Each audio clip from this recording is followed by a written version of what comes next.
Good morning, Marijuana Nation. Just a quick reminder that I'll be out of podcasting commission for a few days, but will be back in the full swing of things on Wednesday, August 9th. In the meantime, enjoy some of these back episodes of our pilot series, Marijuana Today Story Hour.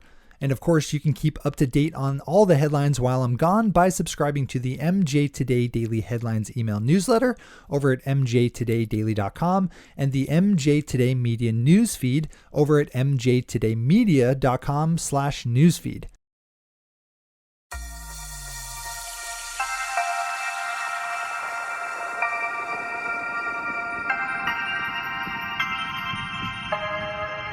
Welcome to another episode of Marijuana Today Story Hour, where we talk to one interesting person with one great story from the worlds of marijuana politics, business, and activism.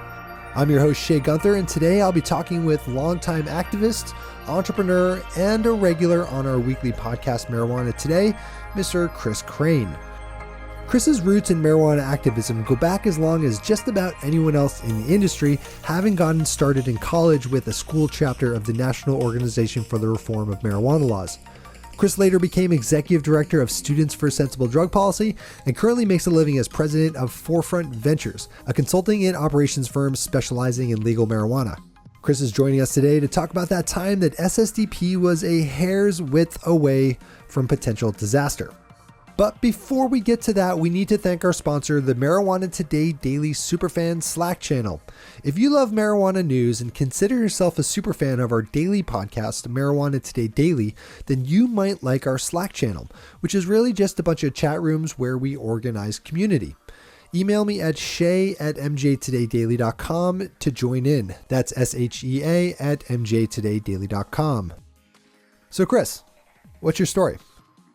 All right, so today I was going to tell the story of the 2006 SSDP conference, and in particular, how the entire organization almost went down in flames, but was saved due to some well-timed activism, and frankly some really good allies being well placed at the right place and time.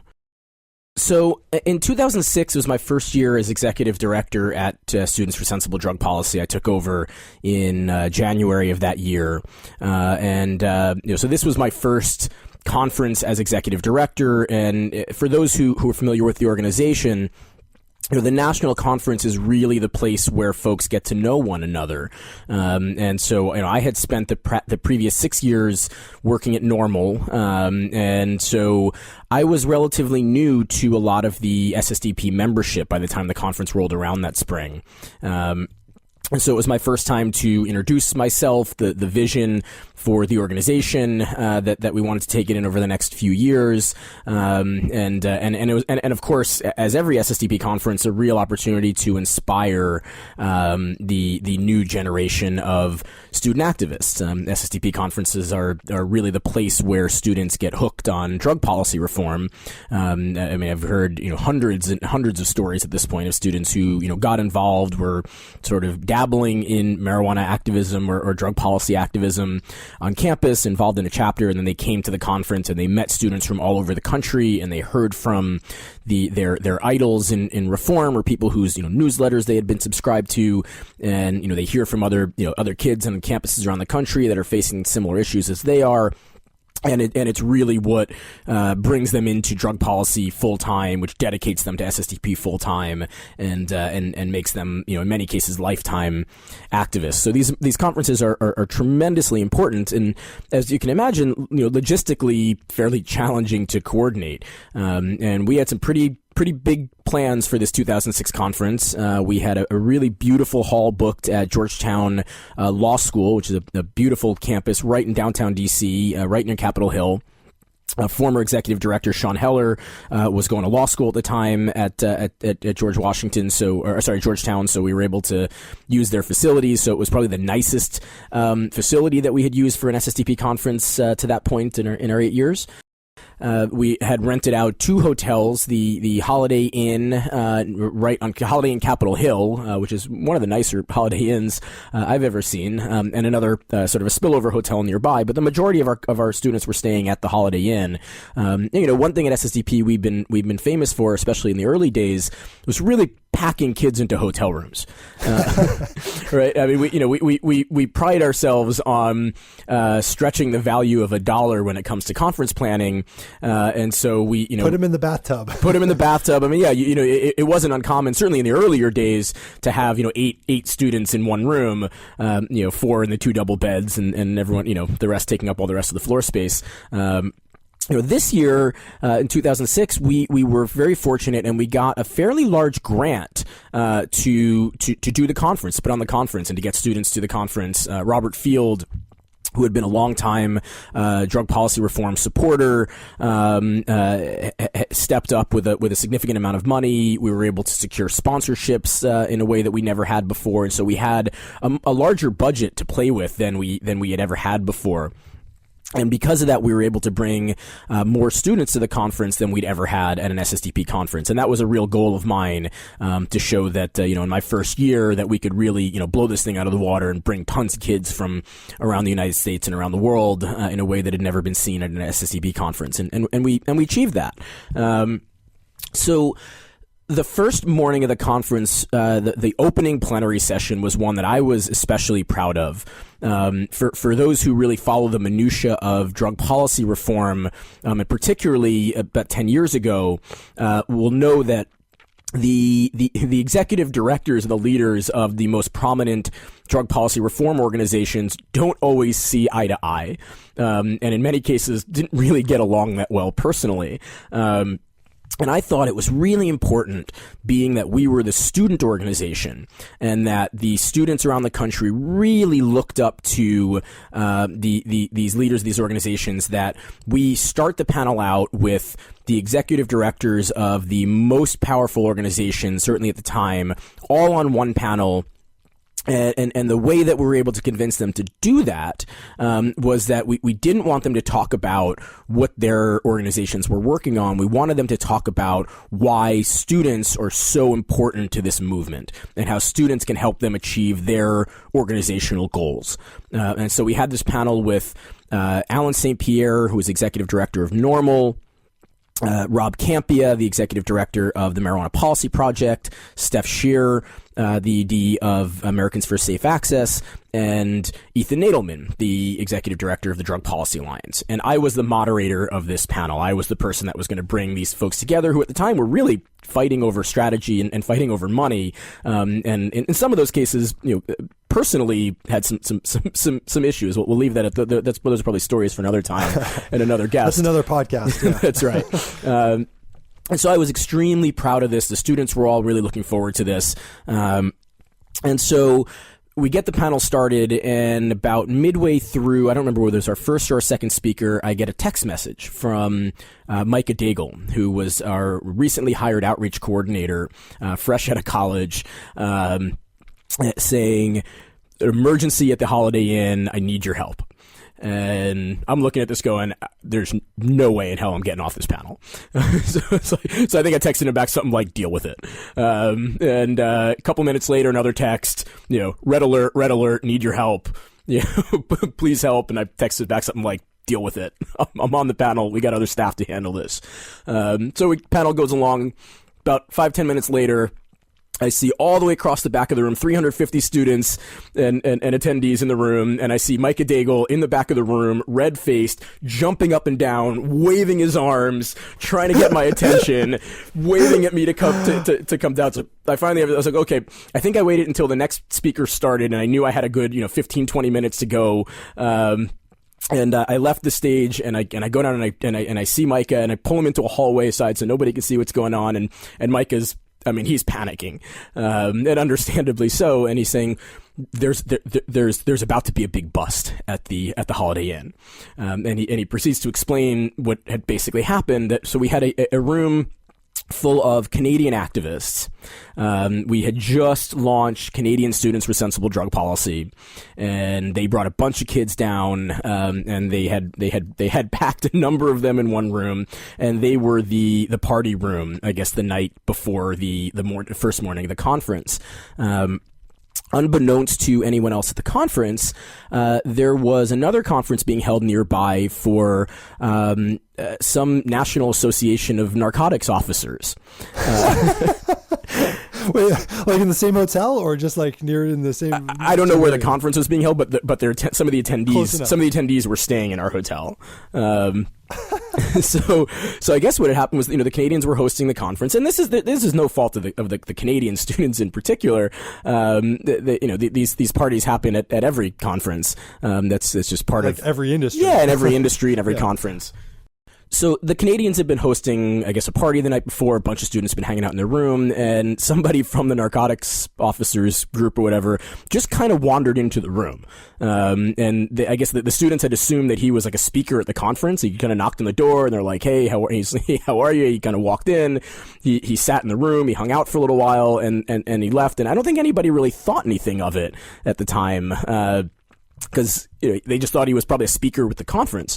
Well, the next day, apparently, he goes to the general manager of the hotel, explains what had happened. The general manager is a former naval pilot, I believe, who used to fly drug interdiction flights over South America, trying to interdict planes smuggling drugs out of South America, and a very anti-drug guy.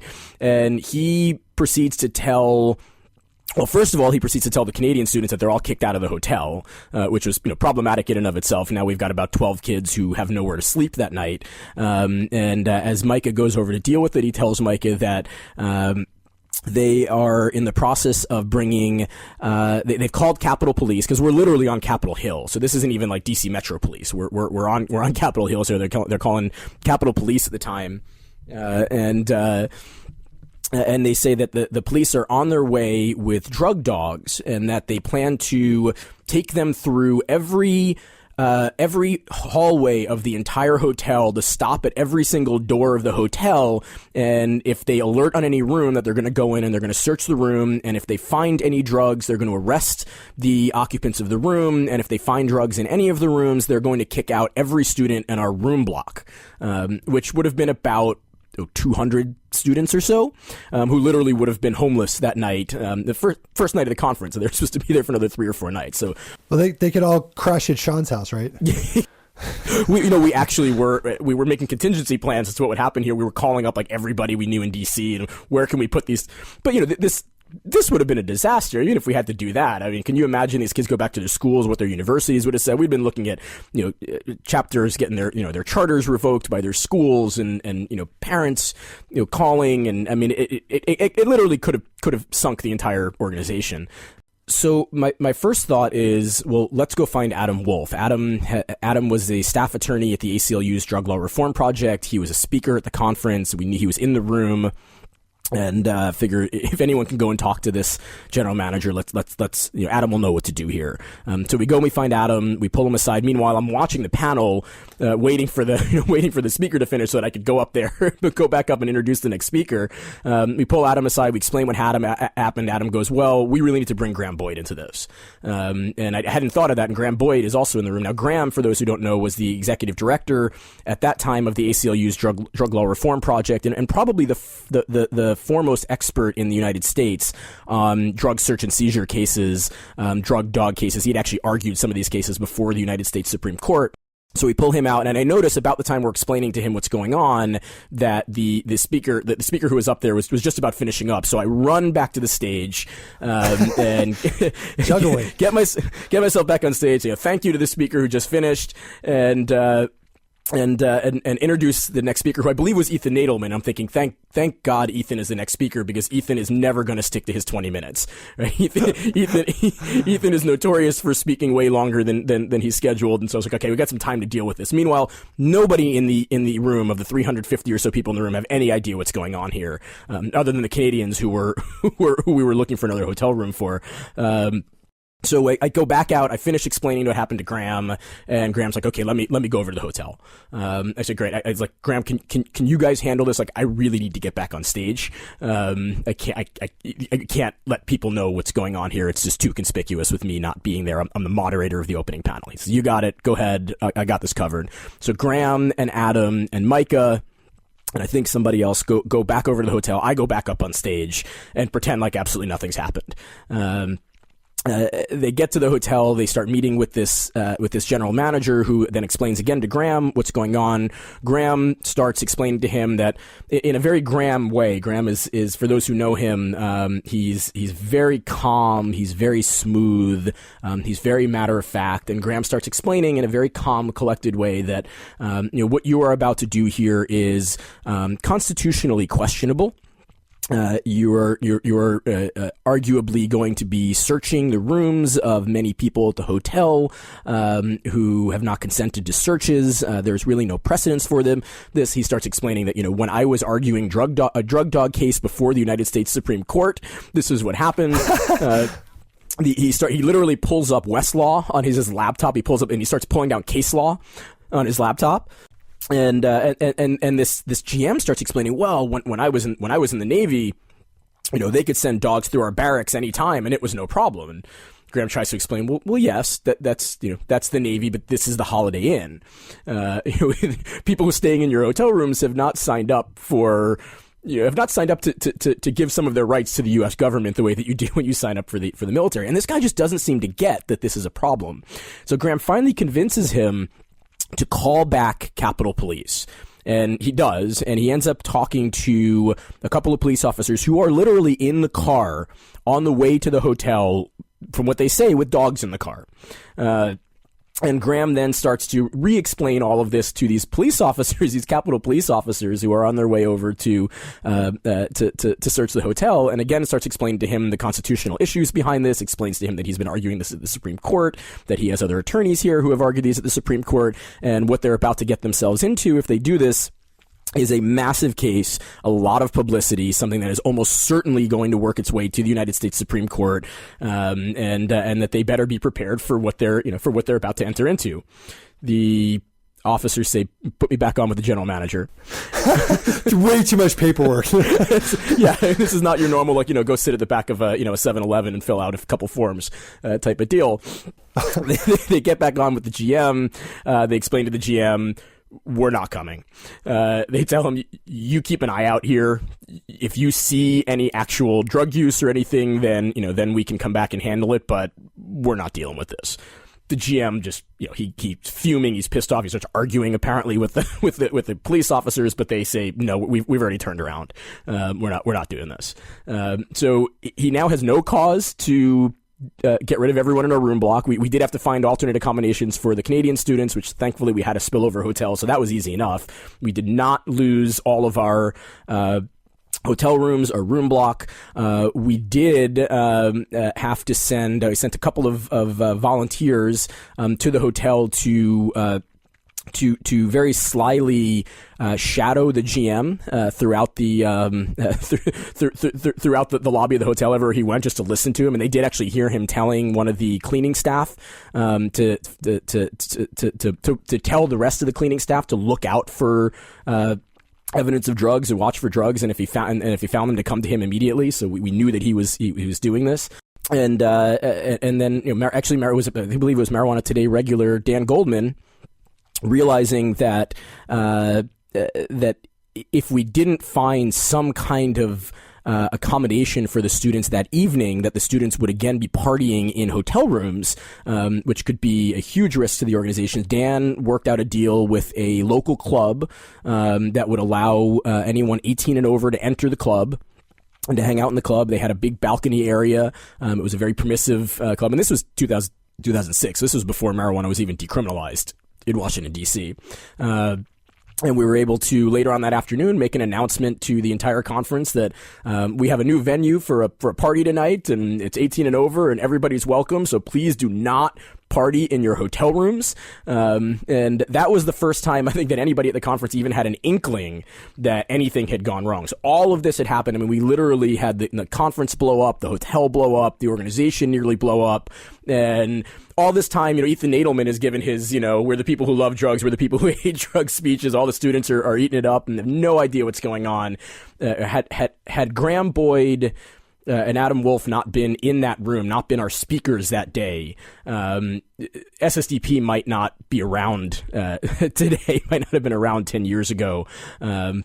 So, I mean, I guess when it comes down to it, we are incredibly fortunate as a movement to have such tremendously talented people surrounding us, and we are tremendously fortunate as an organization, as SSDP, that these titans of drug policy reform and criminal justice policy reform and criminal justice law love the organization so much that they're willing to take their time out of their days to come and speak to our students and speak to these student conferences, because if they weren't there, who knows what would have wound up happening.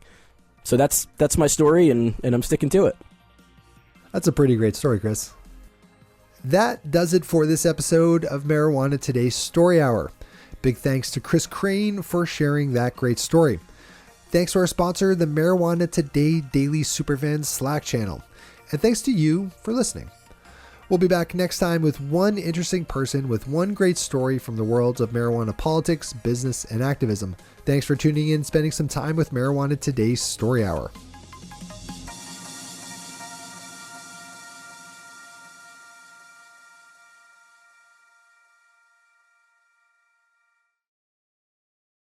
One take, Shay. One take.